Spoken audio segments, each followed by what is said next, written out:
Okay, wonderful. So now we come to the today's major feature presentation, Victor Provenzano's Darwin Day speech, Major Solutions to the Global Food and Water Crisis. But before I introduce Victor, I'd like to dedicate today's talk to longtime HAT member, Melanie Milanich. For years now, Melanie has been dedicated advocate for peace in the environment.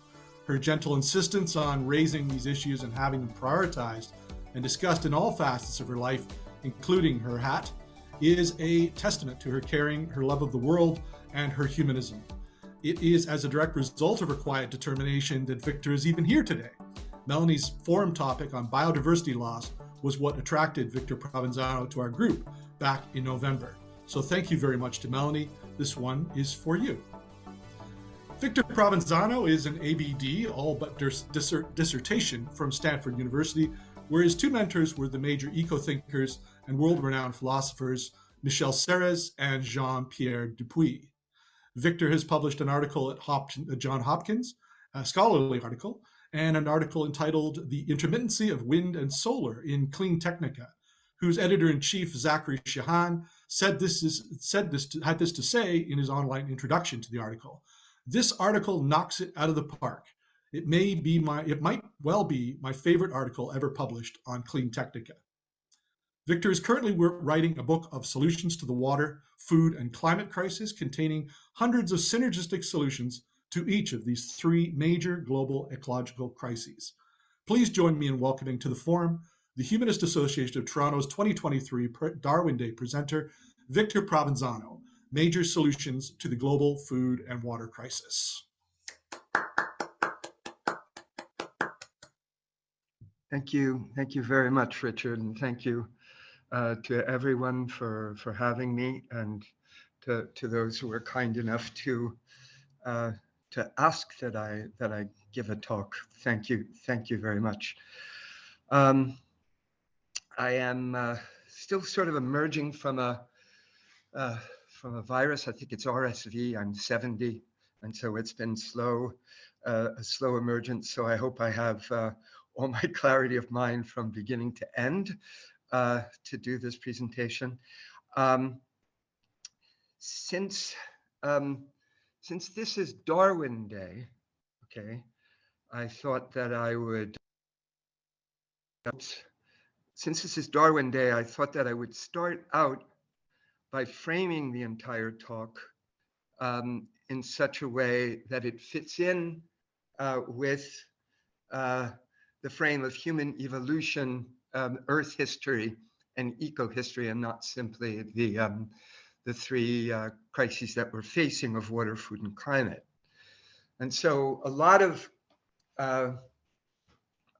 what is wrong with our civilization, which I think is unsustainable from top to bottom, is sometimes summed up by the word Anthropocene, right? This new era where the human being, right, where this is the Humanist Association of Toronto I'm addressing, where the human being is responsible for a climate crisis, for habitat loss, for a sixth mass extinction, for an unraveling really of ecosystems and species, and it's not a very pretty picture. We often date it to 1750 and the Anthropocene, to 1750, the Industrial Revolution in Europe with the rise in the use of wood and coal, or we date it to Hiroshima, which left a layer of radioactivity in the soils globally, or we talk about it in the framework of the so-called Great Acceleration after World War II. Nearly all of the harm that we have done to the world's ecosystems and species has been done since around 1950. So this is what we sometimes call the Great Acceleration, the affluent society. But this era now of climate change, habitat loss, both aquatic habitat loss and on land, and a sixth mass extinction, when did it really begin? Well, within the frame of human evolution and Earth history, it really begins with Homo erectus, believe it or not. We actually have in the record, in the soils, in the paleontological record, evidence that Homo erectus, as early as 1.7 million years ago, was killing off the biggest of the megafauna in the Levant, right? This is the only study has been done in the Levant. Homo erectus was already elsewhere beyond the Levant at that point. But this is the first evidence we have of human beings altering the very nature of the history of the Earth and its life forms, right? We begin by killing off the biggest of the megafauna, okay? Some people date the Anthropocene to the beginning of the Neolithic Revolution, right? Where we're cutting down forests, using grasslands for grazing, growing grasses for to feed the livestock, altering microclimates and so forth. But even before this, near the end of the Ice Age, especially after we have microliths, especially after we have good bow and arrow technology, we once again start killing off the megafauna on continent after continent. This time we do have evidence of all of that, so that by early in the Neolithic Revolution, 11,700 years ago,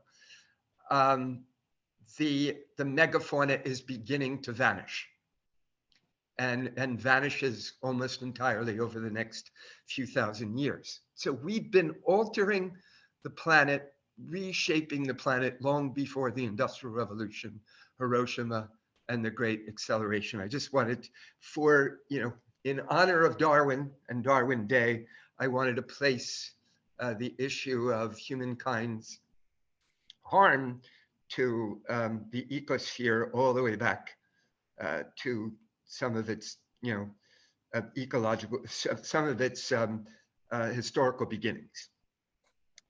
So, so now here we are in a water, food, and climate crisis, and it is really our use of water, mostly in farming. That's where 70% of the world's water is used, and 92% of the world's water consumption is in farming. It is farming that's really responsible for most of the 6 mass extinction, most of the harm that we're doing to the planet, right? We're using dams. You're using them in Canada, okay? We're using them in the US and around the world, and they're still being built now in the global south. The dams in the United States, okay, sometimes as many as more than 30 in a single river system, are killing off the freshwater aquatic species. 82% of the freshwater aquatic species in the US are gone because of the dams, and these dams are being used mainly to irrigate our farmland. That's mainly what they're being used for. So we're starving off the water, the ecological water. This is one of the main issues that our own great ecologist Maud Barlow speaks about. We're starving the aquatic ecosystems of their ecological water. Floodplains are not getting the water. Wetlands, deltas, mangroves are not getting the water that they need to sustain fish, crayfish, river otters, geese, and other waterfowl, and so on. Okay. On the other hand, the growing of food is causing soil depletion, soil erosion, dust bowls, desertification on that farmland. But that farmland, to be created, necessitated an immense amount of habitat loss for other species, for farming and grazing. Around 40% of the Earth's land is being used for farming and grazing. And now with the chemical agriculture, with all the biocides, we're killing off the insects, which is causing a collapse of the bird populations. And eventually, this will also happen, and it's already happening in part, to the reptiles, amphibians, fish, and small mammals, primates, as a result of the loss of the global insect population. So this gives you a sort of perspective on the crisis that I think is a little bit more evolutionary than simply the present moment and the present crisis. So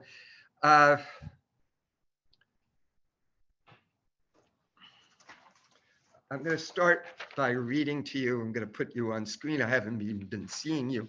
Now I at least can see you on screen, because I was reading from one of my Word documents. I'm going to start by reading, before I go into the water solutions, the opening of my book, which may have the comic title, Lemmings with Parachutes. So you can imagine a cover. There'll be, a cliff in Norway, and the lemmings will be leaping off to their deaths, and only a few of them will be pulling the cord on their chutes, because that's where we are now. We're not, the finest climate scientist in the US says we need to decarbonize by 2030, which would be about 11 times faster than we're doing it at the present moment. The IPCC is being very, very conservative by saying 5 to 6 times faster we need to go. So anyway, this is the opening of the passage on water, section which is called Water, a Race to the Bottom or a River Run. And it starts out with a citation from W.C. Fields. I never drink water. I'm afraid it will become habit forming. While flying at 10,000 feet in a winning scene from Never Give a Sucker an Even Break, W.C. Fields ineptly drops a pint of bourbon from the deck of an airship and leaps off, seemingly to his death. Falling more and more swiftly, somehow Fields then arrives alongside the pint, which had a head start, and immediately puts a cork in it. Blindly, even at the risk of his life, he's unwilling to lose a single drop. Few will show this kind of dedication, even if many of us are willing to dive or dig deep in our race to the bottom to find water. In the north of China, they are now drilling their wells as far as 3,000 feet into the ground just to find a little water laced uninvitingly with mineral salts. So why are we avidly digging so far down? As W.C. Fields said, water, like white rum, is habit forming. We can live half a life without God or love. For 30 to 40 days, we can live without food. Yet after 3 to 4 days without water, we'll succumb. Even Mr. Fields, who is rumored to have said, water, never touch the stuff, fish fucking it, drank it unknowingly every day. His martini, the only American invention as perfect as the sonnet, was inescapably made of water. We can all agree then, water is everywhere. It is habit forming. We need it and will soon need more of it, and yet seem to have less and less of it. How can it be? The time of peak water is here. So surely you've heard of the term peak oil, right? But we're heading for an era of peak everything. Peak tin, peak soil, peak iron, etc. And peak water is one of those. And so what is happening to the global water supply? Well, over a quarter of the rivers have already run dry. They no longer run to the sea 365 days a year. The Yellow River is one. The Indus is one. The Colorado, right, which serves so much of the American West. And the other major thing that we're doing directly is we're emptying the aquifers unsustainably. we're first of all, we're emptying the non-renewable aquifers, for instance, under most of the grainland in the US, the Ogallala aquifer under the High Plains and Great Plains region.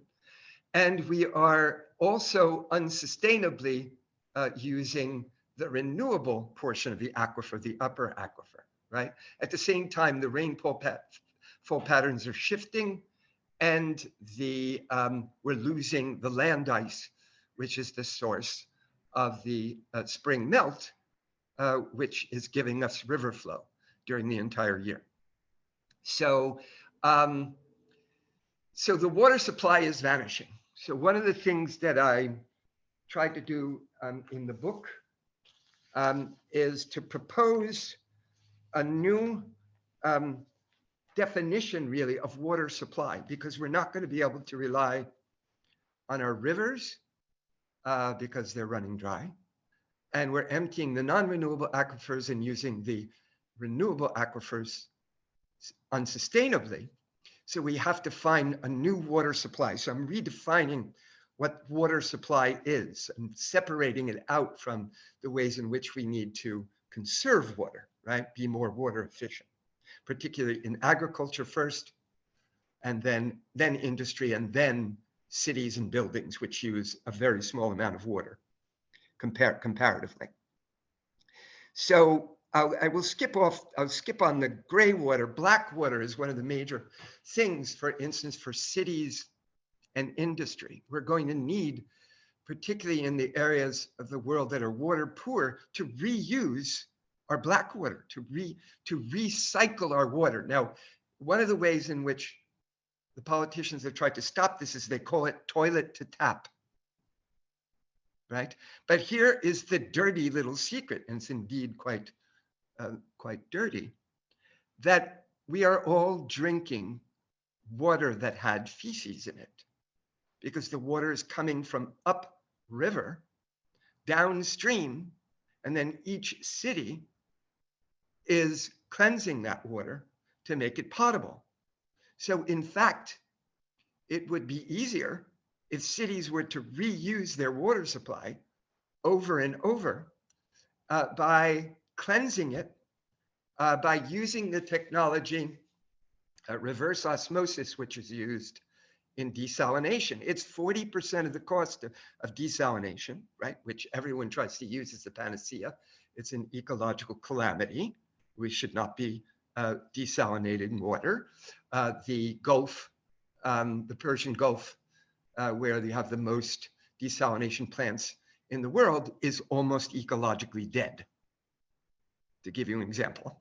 Okay, so but if you take your water supply and use reverse osmosis, right, and use filters, reverse osmosis, and you use hydrogen peroxide and ultraviolet light, you get a cleaner water supply than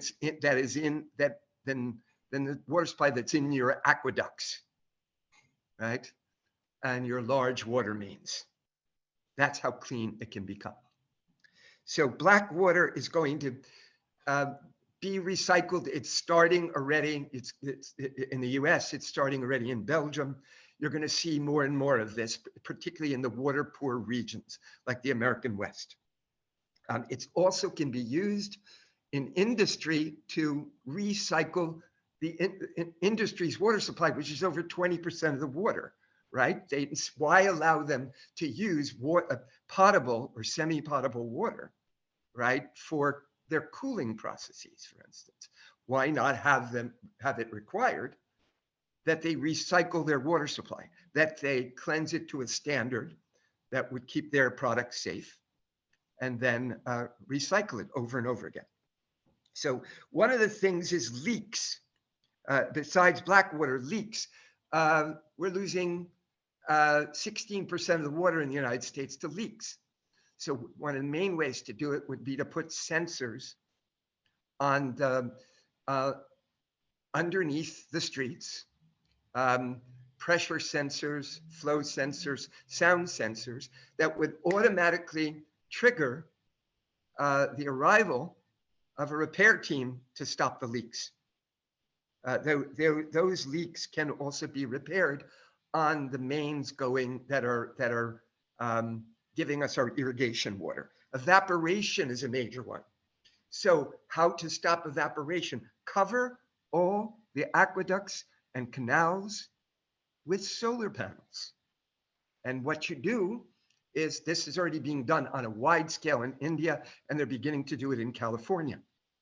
And what you do is you have a sheet metal underneath the solar panels that the water condenses there, falls back into the canal or aqueduct, and then it is uh, still part of your water supply instead of evaporating, especially in warm climates.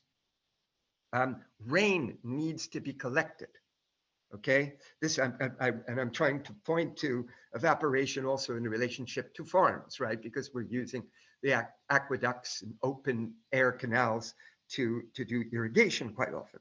So then you have rain as part of our water supply. Rain is the basis of the freshwater system in rivers, streams, brooks, wetlands, lakes, and ponds, right?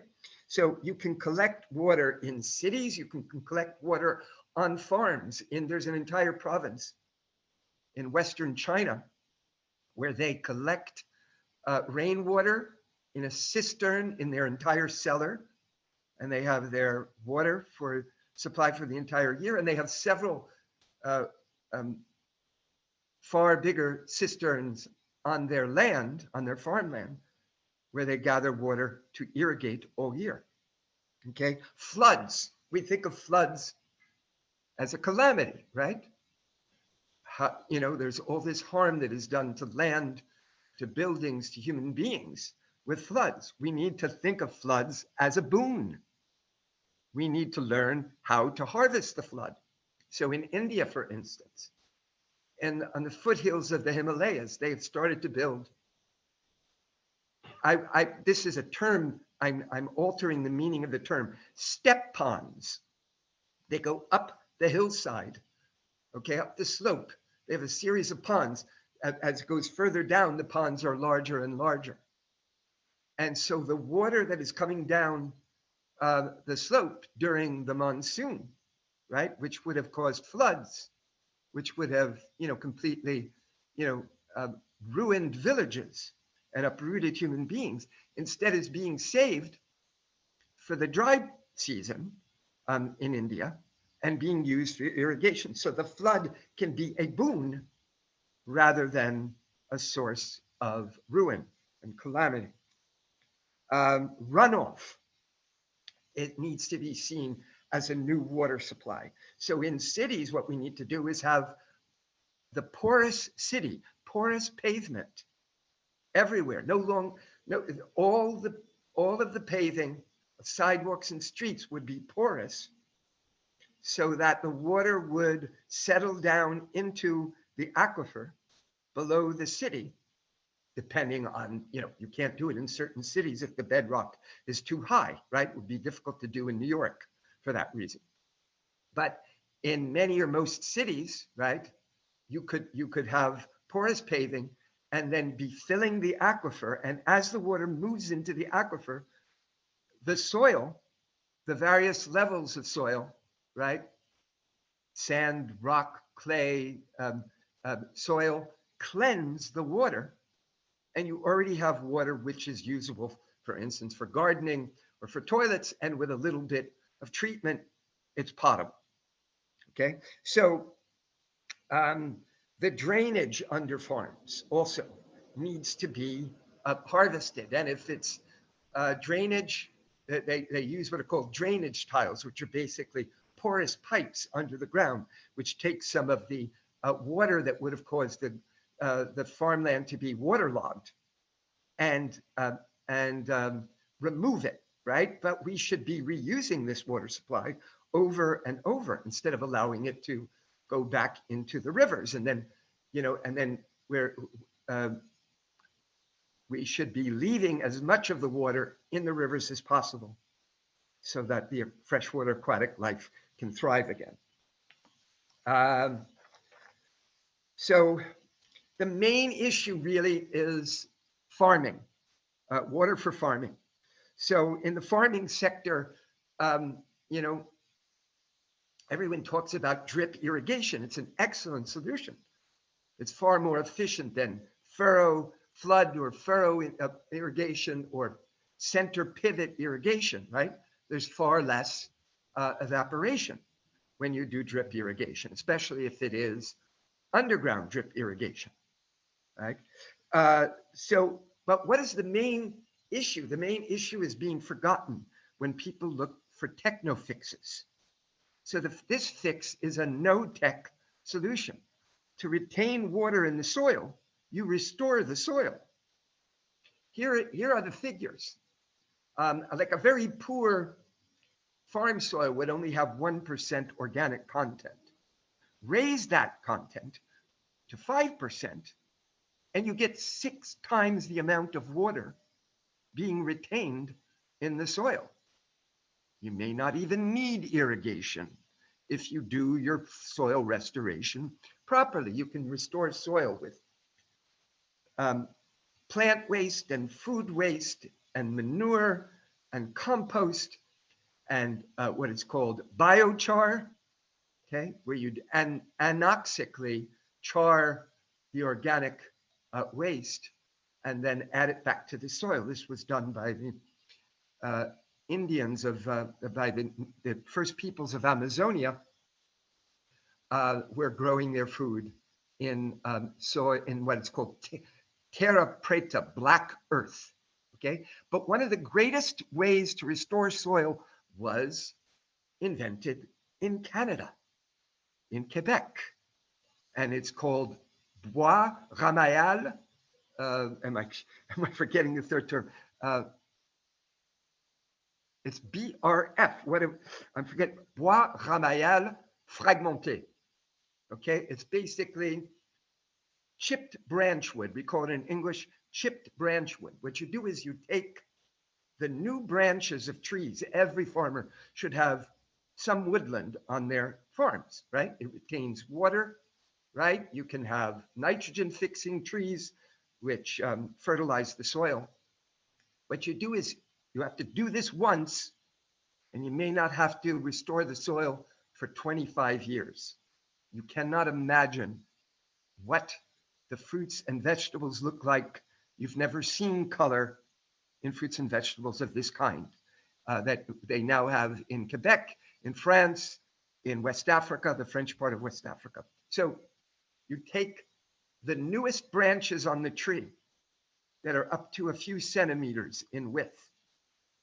Well, guess what? And you chip them into very small chips, which you then lay as a layer on the soil 3 to 5 centimeters of this chipped branch wood. And the rain begins to rot the chipped branch wood, and it restores the soil nutrients, carbon, nitrogen, phosphorus, potassium, and all the micronutrients, right?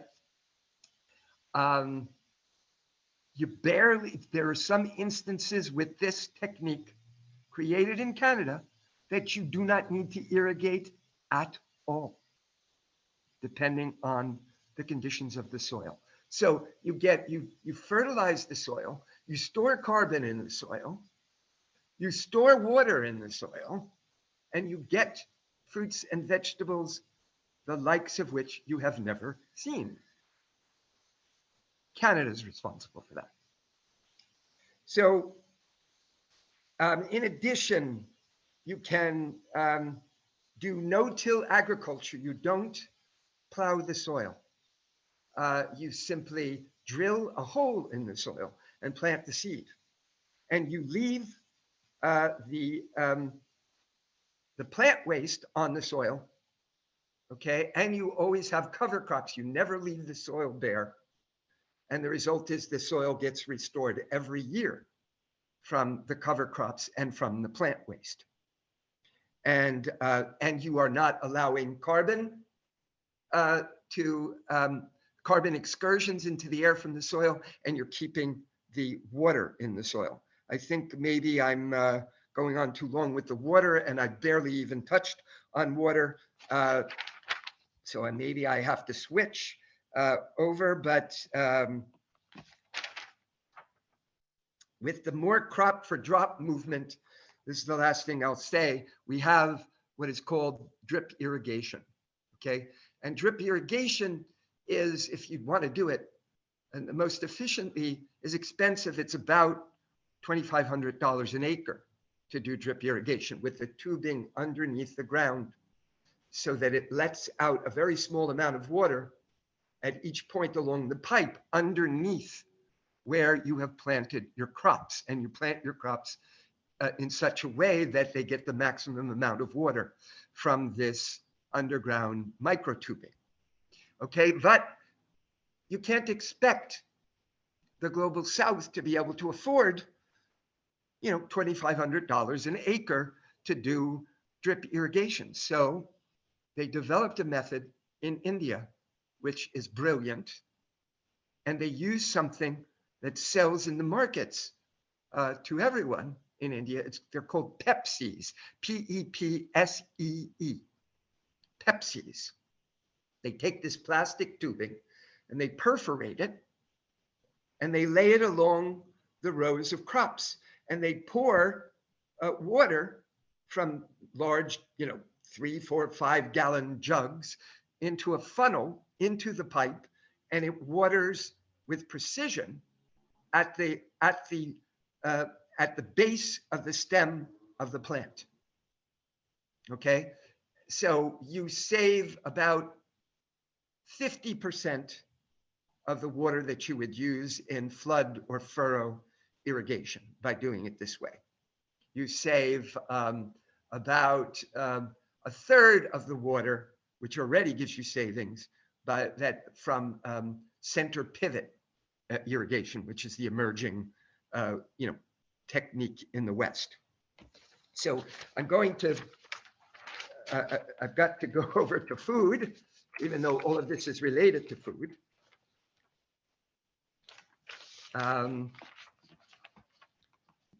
So that we have some time here.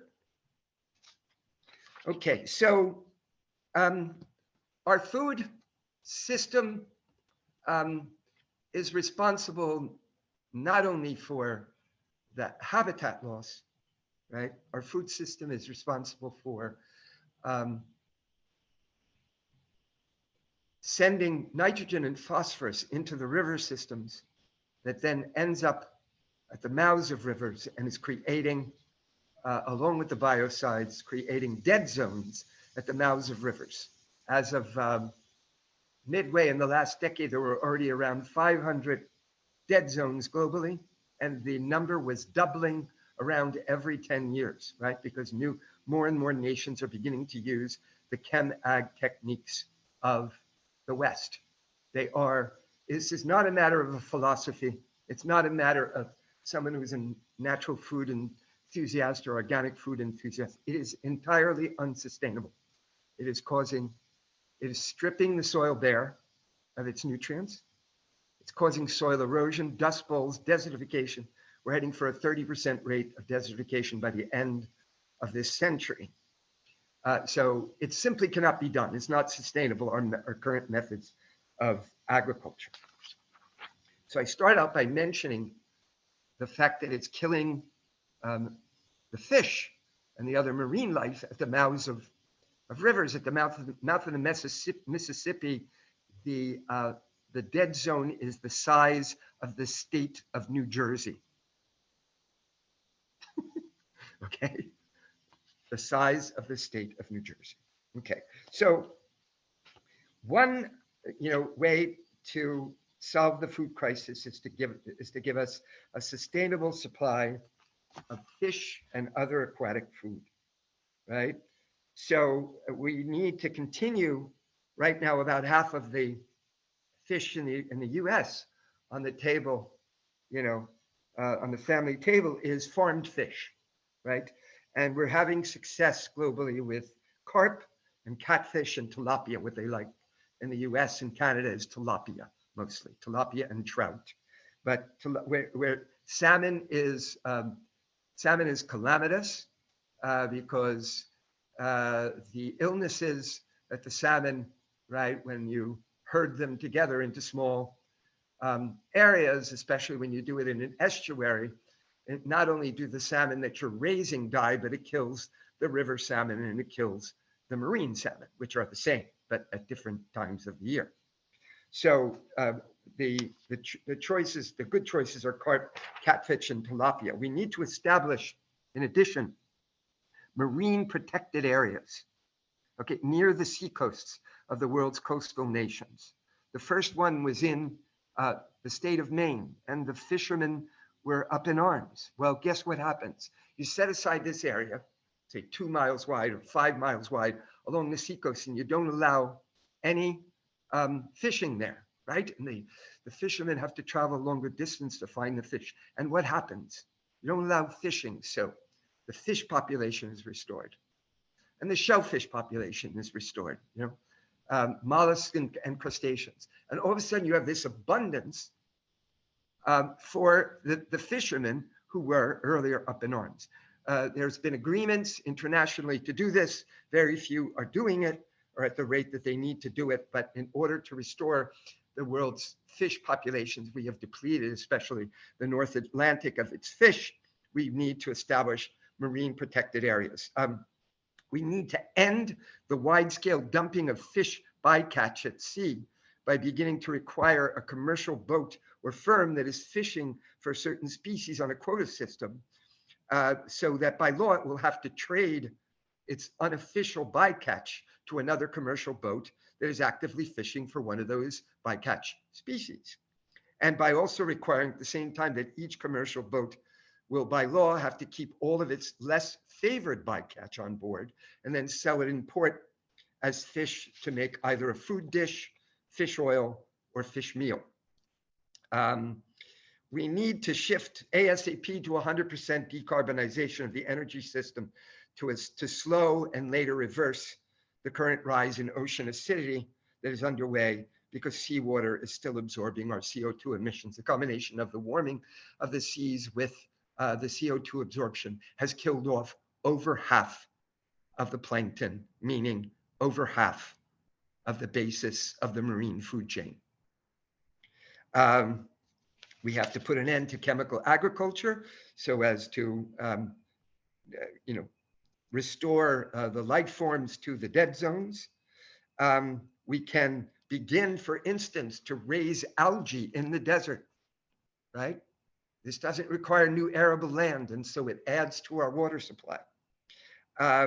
Raise algae in immense quantities. You can, for instance, for energy, but I'm talking about food here. For energy, you can get up to 100 times the amount of biofuel out of algae raised in the desert per acre as corn, as ethanol from corn, up to 100 times the yield per acre. So this is one of the major food solutions for the future. I happen to have algae every day in my diet. It's in one of my drinks, one of my green drinks. It's called Green Goodness, and it has algae in it.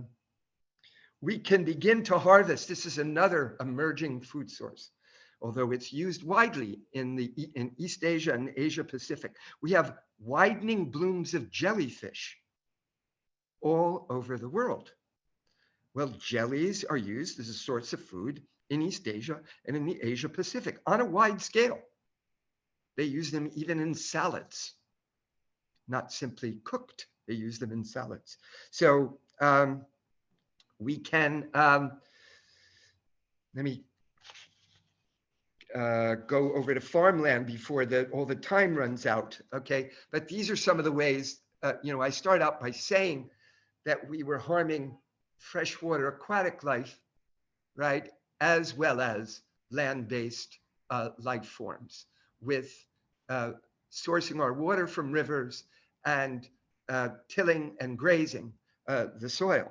So we need to conserve our current farmland or restore former farmland. Someone questioned this, but this is basic now to green building, the ideas within the green building community, that you expand old and new cities upward rather than outward. right? Because this allows for shorter distances for people to travel, to work, and for either work or play within a city when you build upward rather than outward. It also leads to high degree of efficiency, building efficiency, when you do that.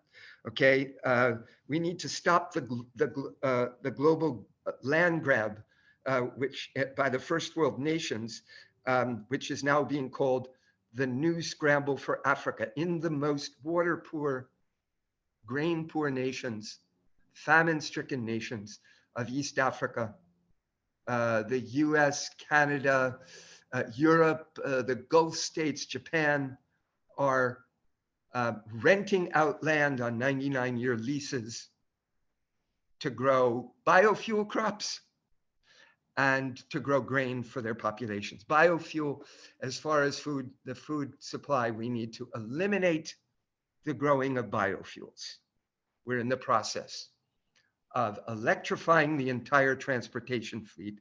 We do not need biofuels. And if we do not come up with solutions for long distance plane travel and long distance sea travel, those are the two we don't have solutions for. We can electrify short and long distance plane travel and sea travel already, okay, as well as our land-based vehicles right now. We can, including trains, we can electrify all of that. So we don't need biofuels, and if we're going to need biofuels rather than hydrogen, right, for hydrogen fuel cells, it should be algae grown in the desert, which I mentioned before, because you can grow 100 times the amount of biofuel per acre as you get from corn, from the ethanol in corn that you make from corn, right? So I'm just going to, I mentioned a lot of these issues that have to do with soil depletion, erosion, dust bowls, desertification. I mentioned those.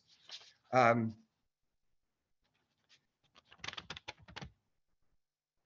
going to skip to the issue of emerging food sources.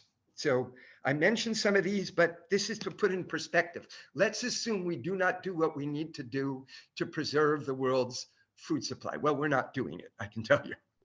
And there's an expansion of the CAFOs, right? The feedlots, right? For beef and for other farm animals, and there's an expansion of the chem ag into the other regions of the world faster than any move towards organic agriculture, which once again is not a philosophical choice. It's a sustainability choice. It's a human survival choice. Okay, agroforestry, organic agroforestry, organic agriculture, polycultures, permaculture techniques that are being developed around the world. So the emerging food sources are what are going to allow us during this transition, when we don't get it together, because it doesn't seem we are doing so, to survive. Farmed fish is one. I mentioned it. Algae is another. I mentioned it. High protein jellies, right, which are blooming all over the world. So why not harvest them? Okay, there's millions of them. Okay, farmed insects. Okay, you're already doing it in Canada. Over 2 billion people around the world eat insects, mainly what we're using in the West, if we're using them in very small amounts, is grasshoppers and crickets. Okay, they serve in Mexican restaurants in New York City, grasshoppers and crickets, for instance, in tacos. It's fairly common. It's fairly common in various parts of Mexico. If you go into Mexico, you see an astonishing array of insects in the market, in the open air market. Plant-based meat, which I'm sure you've all heard of at this point, but I tasted it. It's about 90% of the taste of meat. I don't even eat meat. I haven't eaten red meat in 50 some odd years, since I was a child. But this actually tastes like red meat, tastes like hamburger. There's no meat of any kind in it. There is some heme, right? And you can hear the word hemoglobin in heme, H-E-M-E, which is one of the ways in which they get the taste to resemble beef. There is plant-based seafood is already being made. Shrimp is being made from plants, from red algae, for instance. There's plants and fish that are raised in greenhouses and vertical farms. This is astonishingly efficient way to avoid the loss of soil and the use of water, because now with aeroponics instead of hydroponics, you've heard of hydroponics, I'm sure, where you grow the roots of the plants in a greenhouse or in a vertical farm inside the water. Well, with aeroponics, they are the roots hover in air, and you spray water with nutrients onto the plant a certain number of times a day, a certain number of times per hour. Okay. And for instance, if you're farming fish in the lower floors of your vertical farm, or for instance, in part of your greenhouse system on an urban farm, right, or a rural farm, you can use the fish feces to fertilize the plants, and then take the plant waste and feed it to the fish. And you get an ecosystem within the vertical farm. The vertical farms are going to be, they're going up around the world. China has already commissioned a firm to build between 400 and 500 vertical farms in China, in every city in China with 1 million people, or perhaps down to 500,000 people. I'm trying to remember the exact figure.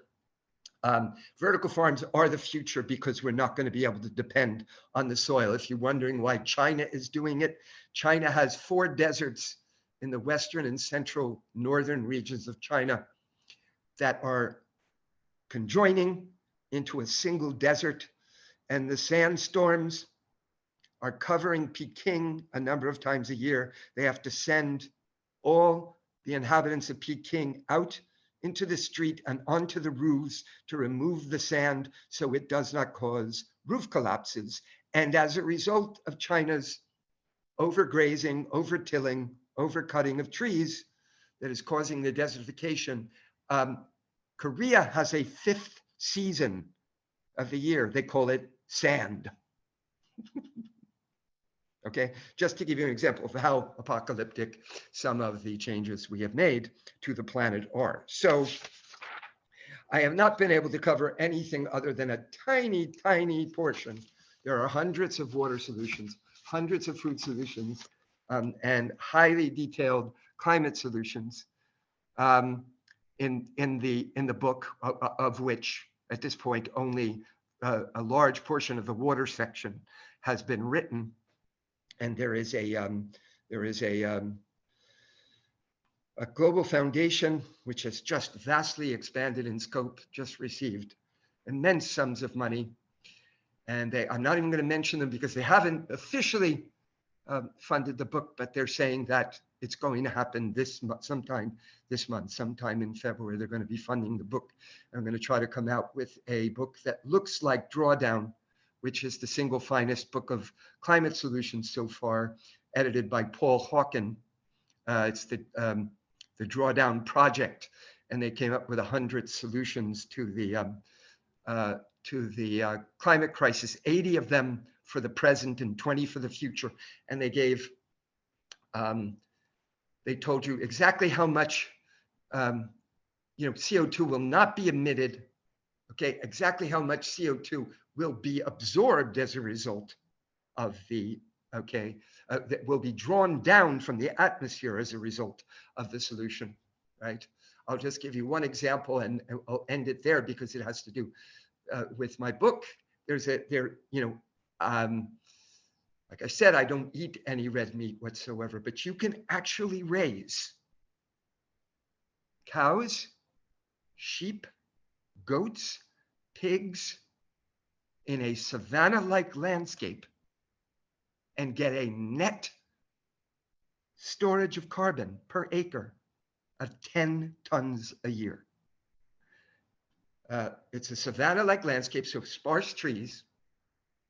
Okay, there are nitrogen-fixing shrubs. The ones that have been used so far come from These shrubs come from Australia.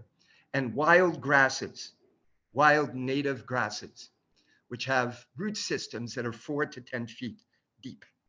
So the wild grasses store carbon in the soils mainly.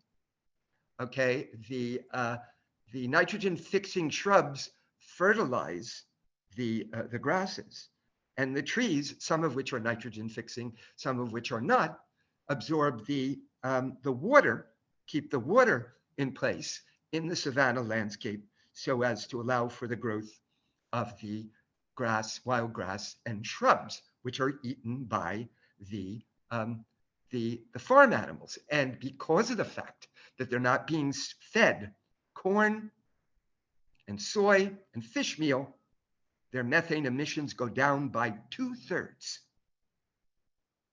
All right, that's a way in which we can actually have our meat and eat it too in the future, but we're not going to be able to eat meat at the rate that we're currently eating it, because we're going to have, somewhere in the area of 9 to 11 billion people by around 2055 to feed. Anyway, those are just a handful. It's a handful of the different kinds of solutions and a handful of the ideas from the book. Okay, thank you very much, Victor. That's fantastic. Please, everyone, can you open up your microphones now and give Victor an old-fashioned round of applause, please? That would be wonderful. Thank you, Victor. Thank you. Thank you very much. Thank you. Okay. Amazing. Thanks for sharing. Amazing. I know most of the information you talk about, especially the verticals farms. It's amazing what they are doing, but I would like to mention something I think very important in all this entire picture. So we are too much folks, and another solution will be to cut the natality. So okay, you have to 2 kids per family, as in China happens. So this will make us survive easily, I think. So we are growing and growing and growing. Yeah, but we'll reach a time no way back. So maybe it will be a good idea only it's okay, two enough. Why more kids to be starving, to don't have food, to be whatever? Yeah. Okay, well, thank Here's you, what I would Laura. say to that. I'm sorry, go ahead, Richard. No, I was just going to say that the next portion of the day today is going to be about questions and answers. So at this point, we're not going to have a discussion. We just want some questions to take best advantage of Victor's expertise in this area. So if you have a question, and this one seems to be related to global population, then please put up your hand, your virtual hand, and we'll come to you in due course, and Victor can answer your question. So thanks for the question, Laura, about global population. How do you think, Victor, global population has to affect food and water crisis? I think we're looking at the global population issue from the wrong optic. The issue is not so much global population, but global population versus resources, and the amount that the citizens of various nations that have various levels of economic development are making use of those resources. The portion of the earth where we're still going to see very wide scale growth in the population is sub-Saharan Africa. Okay, by far, most of most of the new human beings are going to be in sub-Saharan Africa. But here's the thing: a sub-Saharan African does 33 times less harm to the global ecosystem as an American does. Okay, so our ecological footprint here is 33 times greater. So the issue is not really the number of people, but the number of people who have this or that standard of living that are using the world's resources, that, in this case, food and water, and they relate very, very closely to climate. So I think one of the other reasons I'm not so worried about global population is it's falling. The rates of growth are falling all over the world, including in Africa, but not as fast because they have the smallest urban population, right? And rural dwellers, farmers tend to think that you need more hands to till the soil and to gather the crops, right? And so that kind of idea goes away when you move into cities. So the issue is really not so much the number of human beings total, but who is using what resources. And can we do this? If the world follows the American model, it would require 4.9 Earths. We only have one. We're already using the resources of 1.7 Earths, even when you average in the nations that are barely using any of those resources. So it's not, what we're doing is not sustainable in every way. The last part of this response, I will say this. There's a line from a novel, an Italian novel called The Leopard by Giuseppe Lampedusa, and it's, everything must change if everything is to remain the same.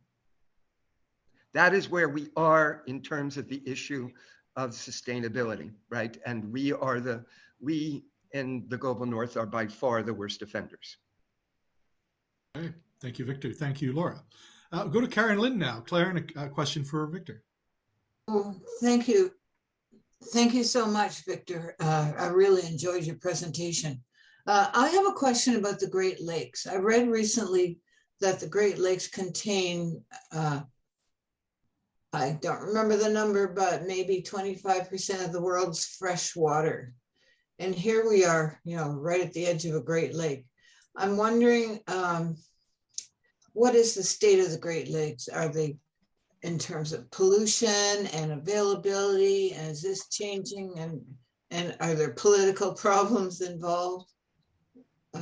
If you can answer some of those questions, thank you. Well, the political problems would be that it's shared between two nations, right? So you have that kind of issue that exists also for the world's rivers, and it's going to lead to the world's conflicts. One doesn't expect a conflict to arise between the US and Canada over this. They could work out their differences. But and as far as I'm concerned, we need to leave the water in the lakes. This is what is called, what Maud Barlow and Peter Gleick called ecological water. So we need to rely less on inland seas, lakes, ponds, rivers, streams and brooks, and as well as groundwater, and rely more on harvesting the new supplies of water that I spoke about. We could do this.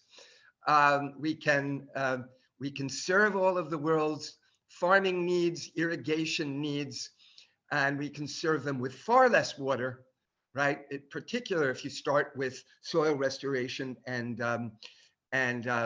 no-till agriculture,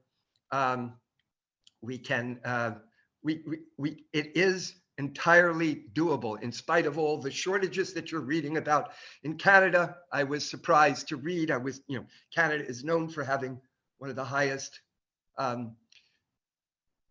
as far as the sum total of its water resources per person, it might be the leading nation in the world, because you have all that water in the northern lakes. You have all of those rivers that are not being harnessed, right, in the northern part of the country. And so what nations tend to do, like for instance, China and India, two relatively water poor nations, is they start to dig canals between river systems, right? So you're harnessing lake water as well as river water when you do this.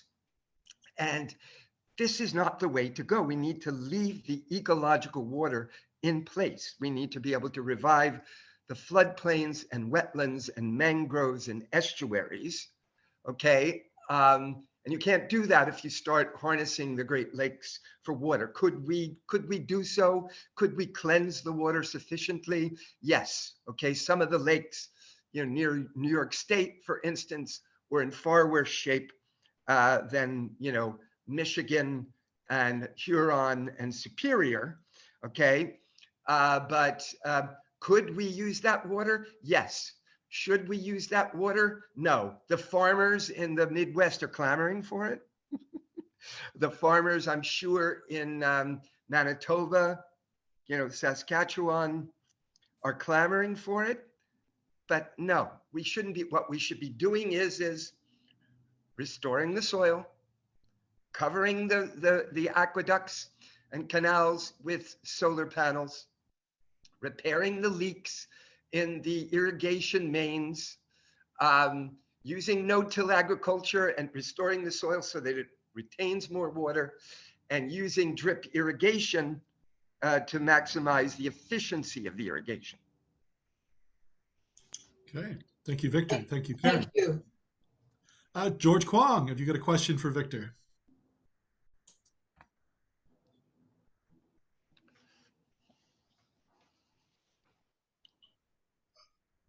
George, we've lost you. Where are you? George? Oh, I don't. There he is. George, your microphone's open. Have you got a question for Victor? Is something wrong? So ask me and let me. Yes, do you hear me? Do you hear me? Yes. You hear me? Hear me? You are breaking up a little bit, Victor or George. Go ahead, try Hear me? again. Hello, you hear me? The Yes, we can speaker hear is you. something wrong. We can hear you, George. Go We ahead. can hear you. It's okay. Yep. Can I ask a question? George, give it a try. Ask the question. Hello. Yeah, give it a try and maybe I can hear enough to be able to answer. Okay. It's okay. George, please ask your question.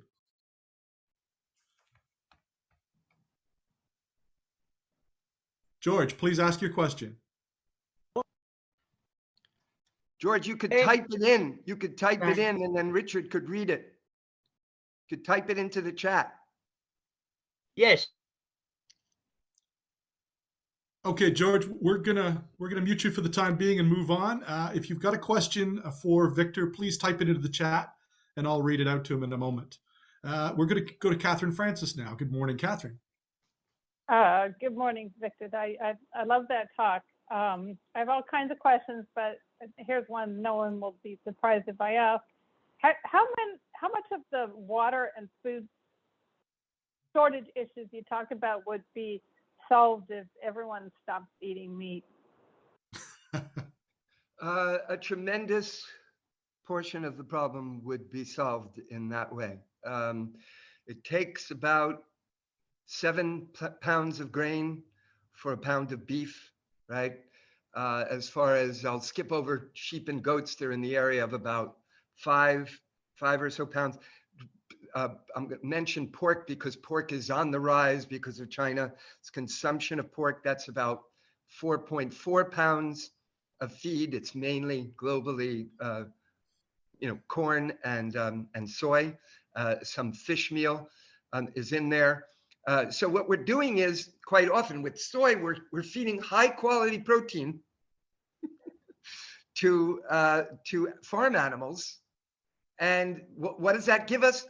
Higher methane emissions, and no particular increase in the amount of meat on the animal, right? Because farm animals break down proteins into carbohydrates and sugars, right? So it is a waste. It's an immense waste. And let me put it in this context. The main place where we're going to have to worry about the food crisis, we're going to have a food crisis this year because of the drought in India and elsewhere in South Asia, and also because of the Ukraine crisis. We're going to have food riots sometime by the end of the year. Okay, maybe on the scale of the Arab Spring, which was initiated by food riots. But it's really Africa that is the main issue, and Africa is facing half of sub-Saharan African population will be facing acute water shortages, and be up to half of it will be uprooted by 2030 because of climate change. And so Africa's grain supply is always the big question. Where do you get the famines, the worst of the famines? East Africa, to a lesser degree, West Africa. Here is a little figure which is promising in all of this bleakness, and that is an investment of only $20 million across Africa to build silos, or take the existing silos and line them with thick plastic liners to keep out the rats, the mice, the insects, the bacteria. That would keep most of the grain crop in Africa, which is now being lost, a little bit less than half of it, would keep most of it from being ruined by the rats, mice, insects, and bacteria. So that tiny little investment for the future, I don't know why no one has made it yet, would counteract the effect that we're going to have by the rising consumption of meat. Not so much in the West, which is already, if anything, is eating less meat now, right? There's more people that don't eat red meat and more people that only eat fish or vegetarians or vegans. There's more and more people like that.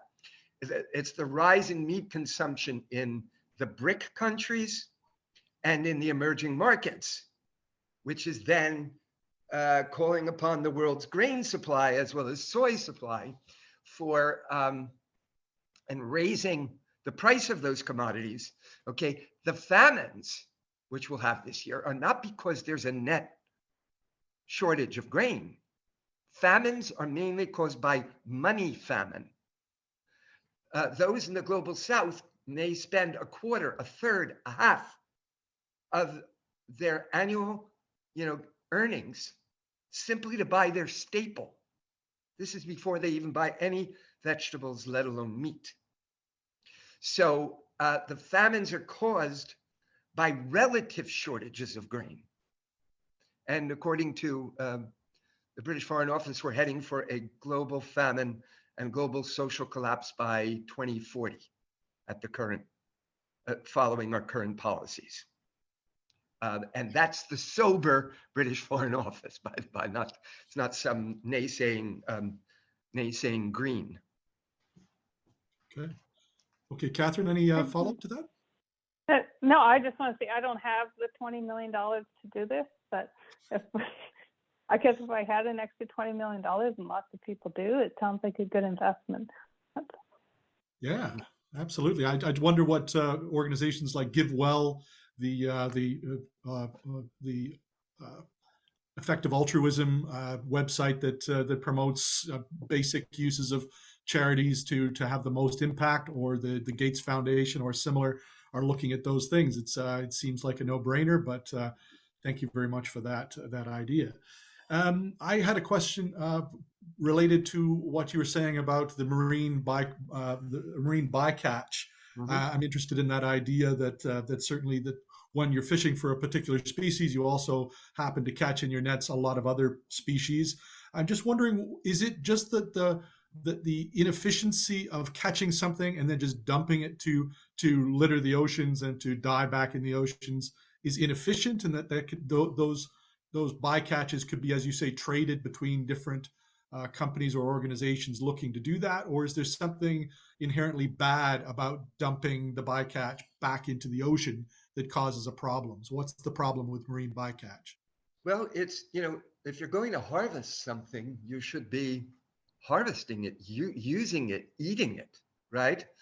But what's really happening is the fishing fleets, right, that are emptying the fisheries in the North Atlantic. There's fisheries in the North Atlantic that are down to 5% of the number of fish. And of course, the fish are smaller now because the finest fish, the biggest fish, have been fished out. And it's the lesser fish that are still spawning, okay? And so the fish have become significantly smaller. There are entire fisheries that are empty as well. But what you've got amongst these fleets is a quota system, right? So they're required, because they're cod fishers, they're required to fish for cod, right? And they have a quota of what they can remove from the seas, you know, on whatever, on an annual basis, right? So they catch in their nets all these other species, and they're throwing them back. This is a horrifying waste. This is like it's like a hecatomb among the fish. We're killing off the world's fish in this way. At the same time as, you know, we're sending microplastics into the sea, creating, you know, immense, you know, plastic sargassum in the sea and killing off the plankton. And I mean, as far as the seas are concerned, the seas look worse off than the land does. That's difficult.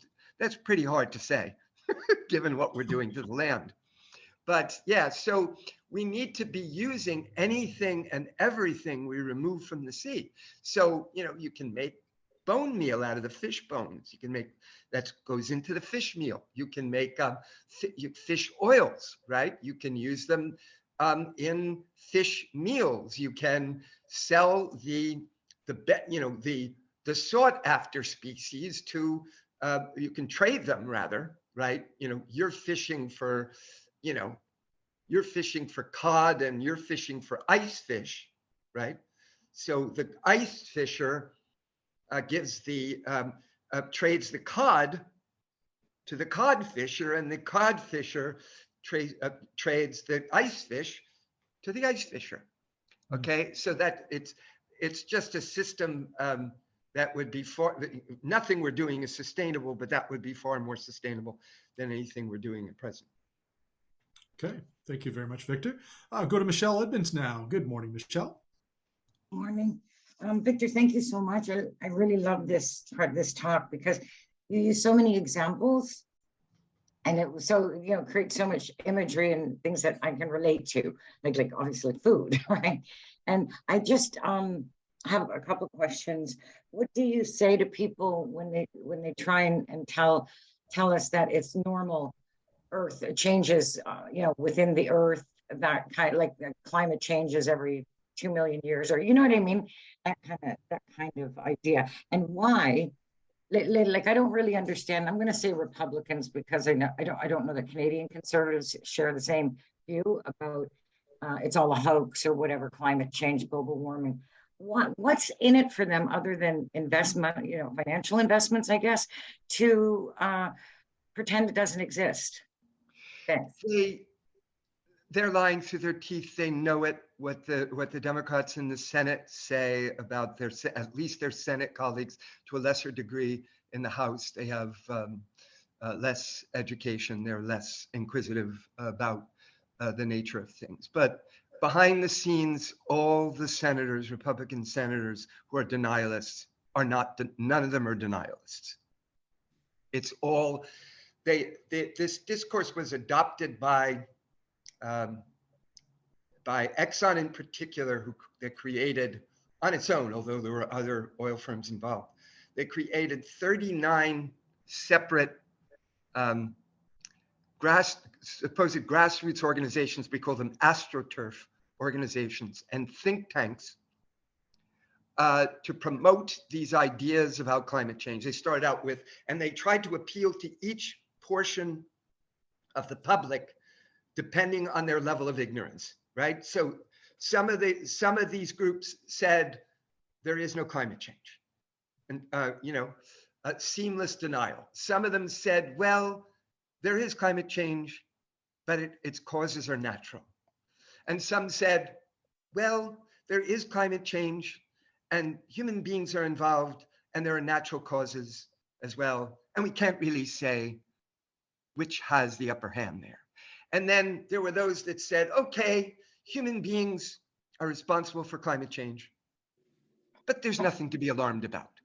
So what they did was they systematically created memes since 1988, since the Senate committee met and the US's premier climate scientist spoke, and he was so eloquent that Maggie Thatcher, the darling of the Reaganite right in the US, called for a global treaty on climate change immediately following Hanson's speech before the US Senate.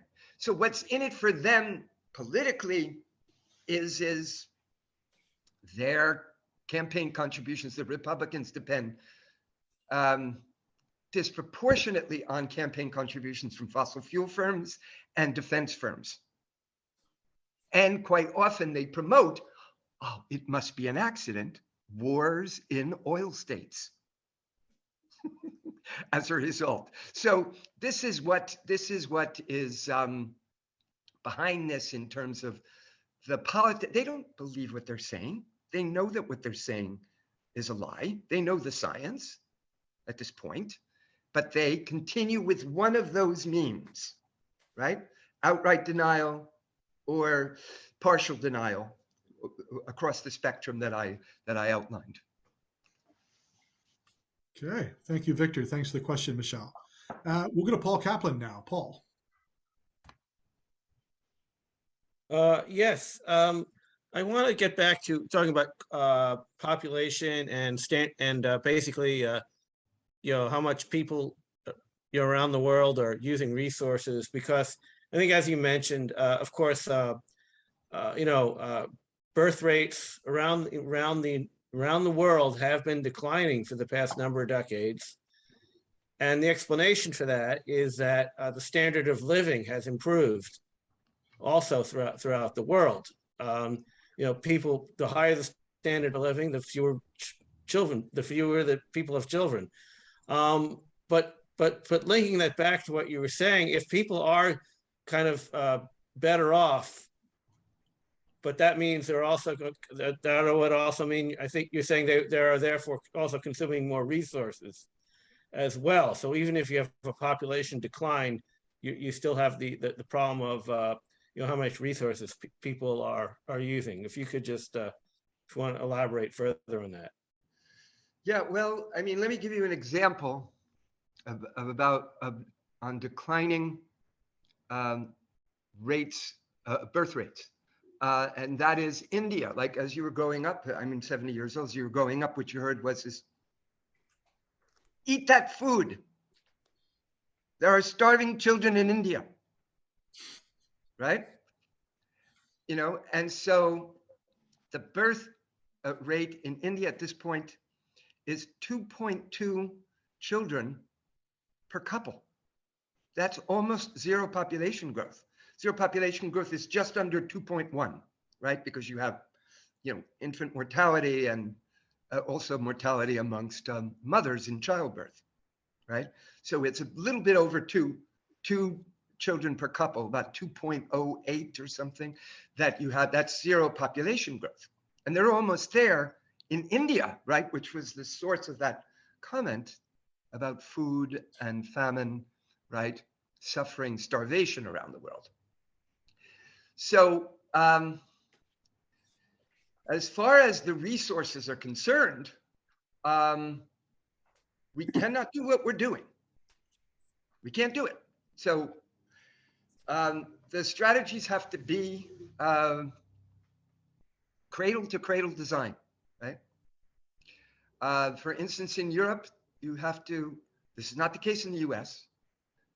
Anytime you sell a laptop, it has to be modular, so that when the laptop is past its useful life, you can take the laptop apart and reuse the parts, either as is or with the minimum amount of repair or refurbishing, okay? So this is called cradle to cradle design. The first country to do it on any scale is Holland, right? It's required. They have to have their meetings, their enterprise meetings, and they have to discuss the issue of cradle-to-cradle design, although they are one of the worst defenders on climate change because of Royal Dutch Shell. Okay, that's the other side of things.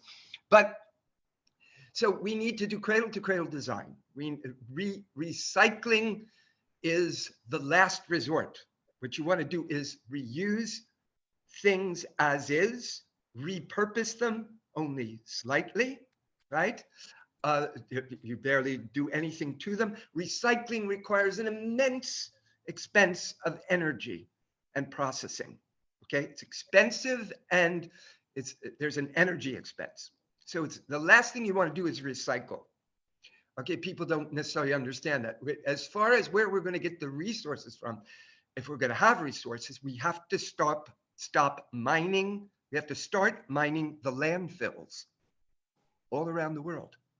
They are filled with metals, with rubber, with glass, with wood, with other organics. We need to be, first of all, moving towards zero waste policies. New York is supposed to be there by 2030, but they really are talking about around 90% reduction in waste by 2030. So you need to have zero waste policies and then start mining the landfills in order to deal with the issue. We also need to move towards miniaturization, right? Electronification, which amounts to what is sometimes being called dematerialization, right? You're doing everything in the web, moving all this information. You don't need to cut down forests to move this information. We need to move towards zero net deforestation. We need to move towards massive levels of reforestation or afforestation. Afforestation is planting a forest where there were none before. That we need to do that and rewild our grasslands and revive our mangroves and plant seagrass meadows, all of which will have positive effects on drawdown, on removing CO2 from the air. So if we do things sustainably, could we feed and clothe and house and whatever, accoutre the world's population? Yes. But we certainly can't do it the way Americans and Canadians and Europeans are doing it, or Japanese are doing it. We can't do it. It cannot be done. Okay, thank you, Victor. Yeah, Thank but you. recycling, no, but upcycling. Laura? Upcycling. I was doing. Laura, no, when you have a comment, put your hand up and we can have a question if you want to make a question to Victor. But we've got a speakers list right now, so please put your hand up. And Yeah, sorry, it's so sad. So yeah, I apologize. Okay, no problem. We'll talk to you in a second. Elka, you've got a question for Victor. I have a comment, a show and tell, and a question. Oh. My comment, it relates to Paul's question about population decline.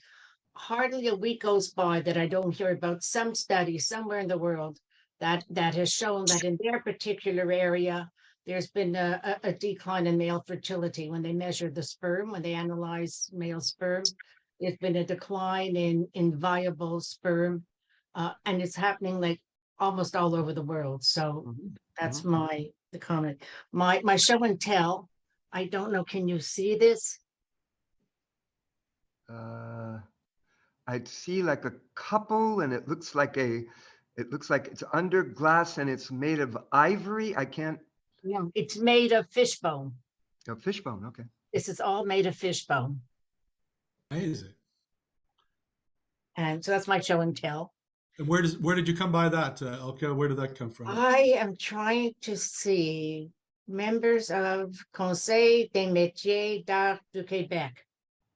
Oh, okay. So I got it somewhere in Quebec at some point in my life. Yes. Beautiful. Okay. And my question relates to vertical farming, because I always thought vertical farming as the only logical solution. But I understand that a major problem is keeping the area sterile, that no matter what they do, they still get infections, and there's a great difficulty doing that. And I'm wondering if perhaps you could comment on that. Yeah, I visited the first vertical farm in the New York City area. It's out in northern New Jersey. And I saw the sterilization process that they had, the sterile room where they have these mats and, and you change your shoes and you put on new clothing and you put on, almost the equivalent of hazmat suits, basically to even enter the facility. And they still had to, at one point, shut down. I don't know how long the shutdown was, 2 weeks or a month or something, because of the problem that they had with, you bring in molds, right? Molds in your breath. It's very difficult to keep an entirely sterile environment, right? So that is something that all I could say is it's a work in progress. Because I wonder, Victor, if instead of having like just a unit, if they had, say, they worked in pods of 3. So you always had sort of 3 going. One has to shut down, then you switch into you sort of gear off, you fire up the middle one. And while one is repairing, you have one that is working, and then you have one waiting to come in. And maybe that's how we have to look at it in order to have a constant supply of food. Yeah, well, that kind of modularity, it gives you options, right? And you could have separate entry points for the 3 pods, and you could have, you could maintain the sterility in one of those pods, yes. If you're doing things with algae, for instance, which is an astonishing source of protein and omega fatty acids, and minerals and so forth, then I think there would probably be less issues than you have with crops that you're either growing hydroponically or aeroponically. Here's the brilliant thing about the aeroponics in vertical farms. You use less than 1% of the water that you need to grow the same crop in a field. So if you want a solution to, you don't need soil, right?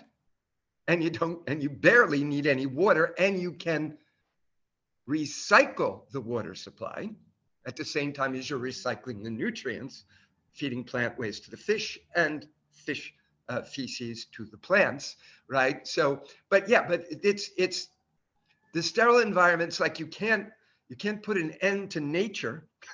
You can't put an end to what is an ecosystem. Why do farms thrive? Farms thrive, or they thrived in the past.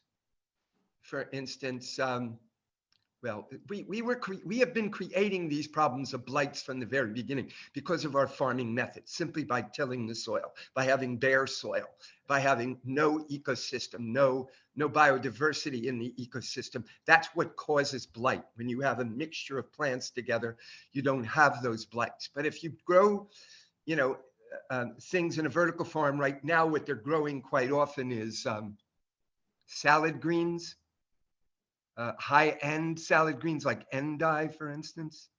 And they're also growing, spinach, which is used in salad, and they're growing herbs.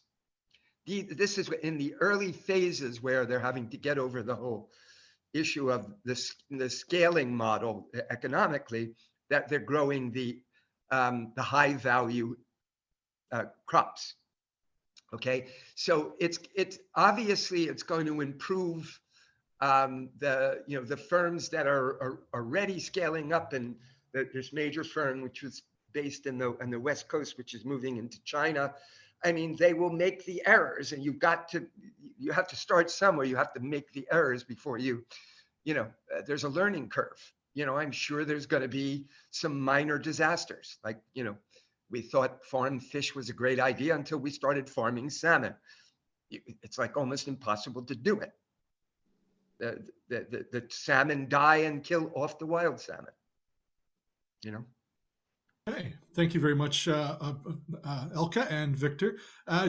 We're coming down to the last 15 minutes of our presentation today. We want to keep on time to just for everybody's benefit. So there's 4 people left on the speakers list, Victor. If you can just, if we can get to their questions and you can answer them more efficiently, that would be good. So we can make sure we get each of the answers in. So Okay. thank you very much for that. We'll go to Kirsten now. Kirsten.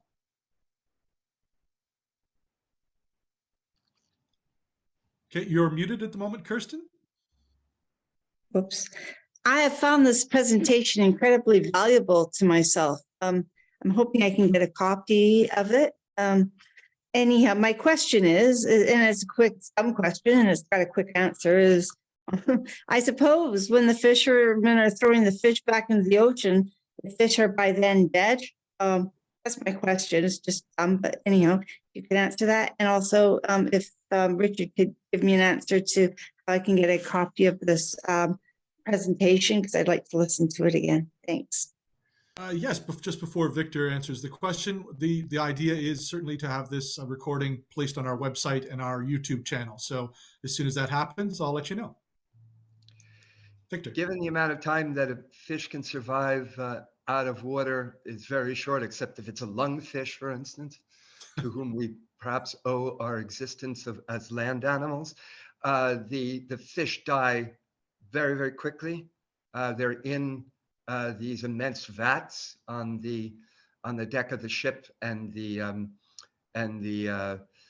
mixed in with the other fish. They have to be separated out. By the time they're separated out, they're already dead, and they're being thrown back dead into the sea. It really is horrifying if you've ever seen the images of it. These immense portions of the sea surface covered with dead fish. It's unconscionable. Okay, thank you, Kirsten. A question from you, Corey. Thank you. First of all, thank you so much, Victor, for this very insightful and interesting presentation. I really greatly enjoyed it. And my question revolves around the climate change policy. And I was wondering, what is your opinion on putting front and center the voices of indigenous peoples and their practices and knowledge, and also science? Because according to the World Bank, indigenous peoples make up only less than 5% of the world population, but they support 80% of the global biodiversity, 50% of which is in Latin America. And but I think we've also failed to see them as environmentalists, activists, defenders of land rights, and they have a huge burden in terms of the negative impacts of climate change. Yet when it comes to discussing the future of their environments, they have historically been ignored. So I was wondering what your position or what your thoughts are on this.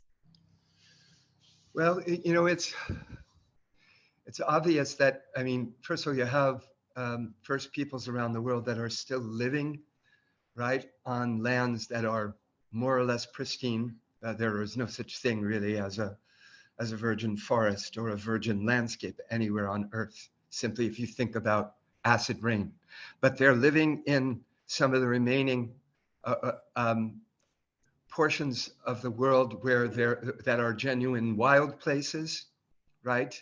For instance, in rainforests around the world, Southeast Asia, you know, Africa, the Amazon, and they have become stewards, right? They had been stewards, right? All human beings are really responsible for the killing off of the megafauna. When we were all First Peoples, when we were all hunters and gatherers, we did that. But in the face of having experienced that, many of the cultures of the First Peoples, for instance, of North America, became highly ecologically minded as a result of knowing that they had killed off megafauna. So they developed an ecological ethic, and it's part of their culture, and it's been there for millennia. And so, yes, not only do they have much of the knowledge that is required here, they're stewards of the land, and the land that is still a carbon sink, you know. All the forests, not just rainforest, all the woodlands, all the grasslands, for instance, mangroves, are carbon sinks.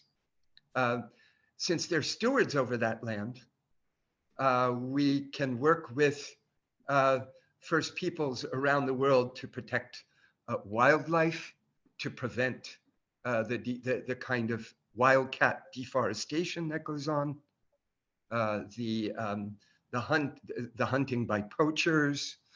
You need all of the species in an ecosystem to have a healthy ecosystem. If we're going to, for instance, reforest areas that have been lost to First Peoples and lost to nations around the world, we cannot plant one species, which is what we do in North America, plant pine or plant fir. That's what's causing the wildfires in our forest lands in North America. We need to create forests from scratch with all the species that were in those forests. And here's the thing about First Peoples. They have a knowledge of every species in their ecosystem and ecoregion. They know what those species do. They know how they communicate. They know how they are symbiotic with other species.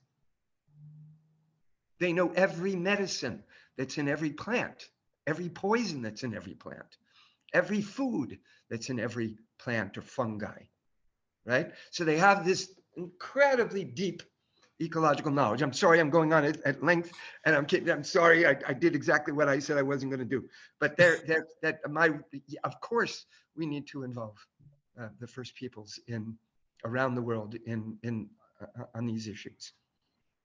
Thank you, Victor. We're going to go to George now. Hopefully, George will be clear. Hi, hey, George. I just wanted to comment about your comments about overpopulation. I think it's a terrible, serious crime, overpopulation in countries like Brazil, Nigeria, and other countries in Africa. And when you were talking about the people not having the standard of living of people in North America, they want it. Everybody in Africa wants air conditioning, cars. They want the same things we have. That's why so many people are dying to move here, to raise their standard of living, get away from their crime-ridden, poverty-stricken, war-torn countries. So otherwise, I mean, I agree with you. I'm a vegetarian. I certainly agree with all your vegetarian principles. Well, yeah, I mean, people wanting to raise their standard of living, there's no question about that. And it's happening around the world, although we're overstating it because so much of the, I can tell you this, in the last study, I think by Oxfam, 8 billionaires around the world had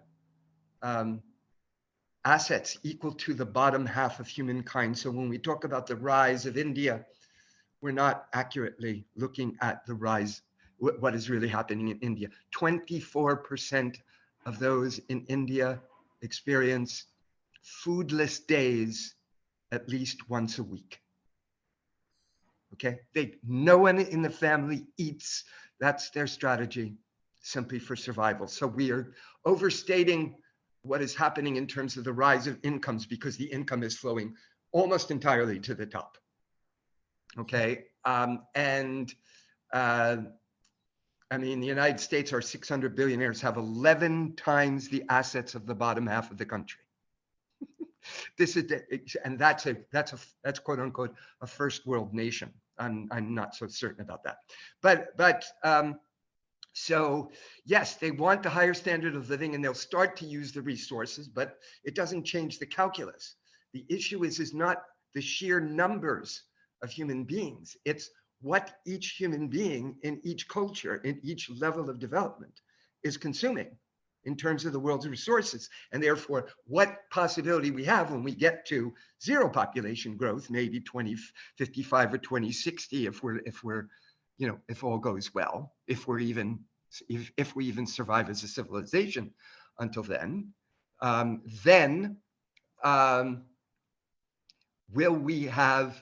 will the Earth's carrying capacity keep us fed, clothed, and housed?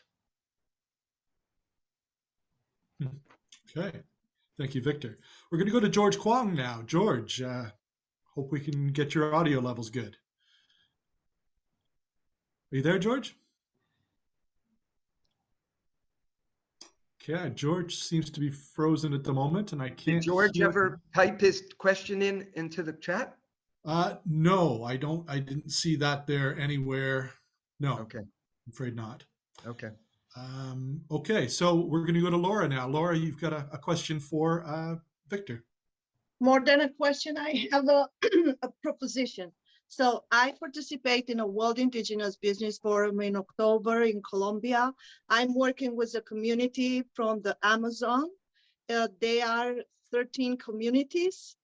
And we have a project regarding the digitalization or empower the people how to use technology, because they are very, very far from one another anyway.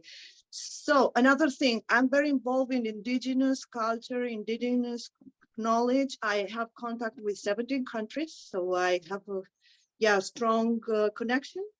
And if we can have a talk about some ideas I have, and in particular this Amazon community, and there are not another indigenous people in Colombia that maybe we can do this ecological knowledge. So maybe we can do a project regarding this issue. I think will be quite interesting. Do you know Charlie Lyons? Nope. So yeah, I'm just proposing now if you can head give of me one some of the contacts. rainforest Sorry. groups that works with the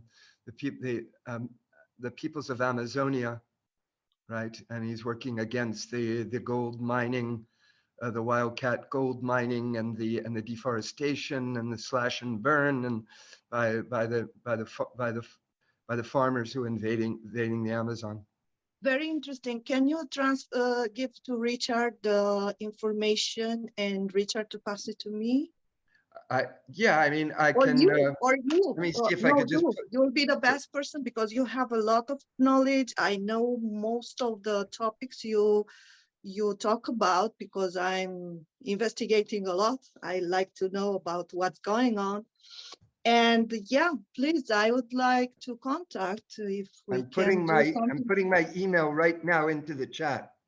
Okay, okay, I will grab it. Oh, nice. Yeah, I think it's very, very interesting, can be very interesting, Des. And another issue I would like just to mention, so I was working with some universities proposing the upcycling project, upcycling. This happened 2 years ago, was during pandemic, the people, anyway. And they are not quite understand the topic. So if you have some ideas regarding upcycling too, because I think it's pretty easy to do, and it's not recycling, it's upcycling. So reuse what we have in another way, modify a bit.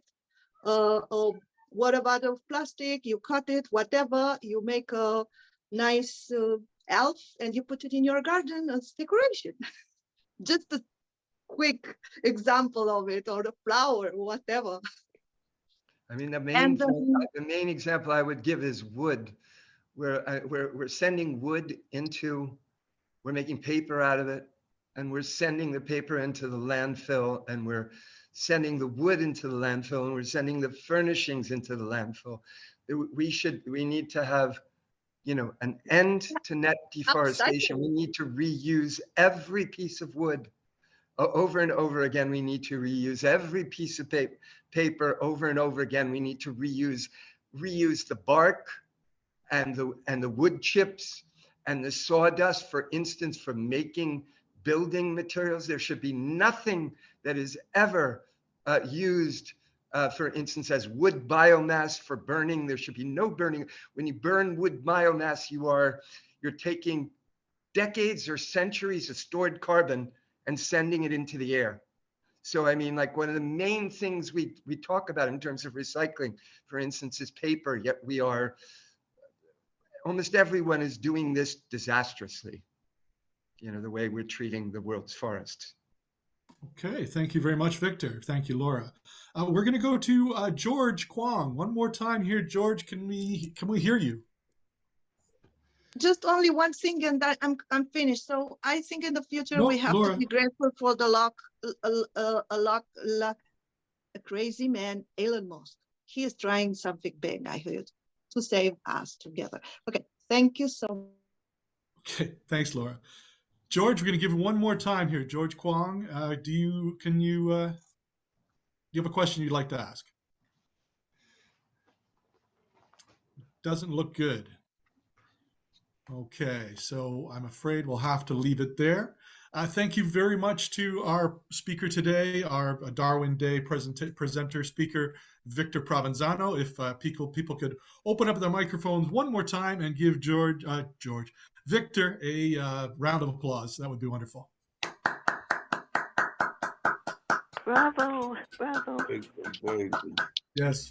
Thank you very much. Thank you for hosting, Richard, and thank you to everyone for coming. It was an incredible turnout. It was like 32, maybe more at a certain point.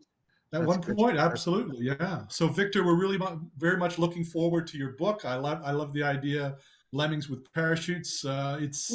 It's kind of both disastrous and apocalyptic and hopeful at the same time. I don't know how you've managed to achieve that, but that's, I guess, the situation we find ourselves in. So, what a heck of a thing that is. So, again, thank you for being here today. Thank you to everybody for being here from all of your places, wherever you are in the globe. I hope you've enjoyed our Darwin Day presentation. Next week, we're going to be back here to talk about secular spirituality, if that may be a contradiction in terms to a lot of you, but some of you also may know what it's on about, and that's my topic I'm going to be putting forward for next week. And of course, all the other future topics. And don't forget to come out for Monday night, Beyond Believing at 7 o'clock, and Hat Chat at 6 o'clock on Wednesday night. And so if you need any of those links, go to humanisttoronto.ca. All of the Zoom links are available for each of those meetings, and we look forward to seeing you there. So with that, I will wish you a wonderful weekend, and thank you very much for coming out to the Humanist Association of Toronto's The Forum, discussion from a humanist perspective. Thanks.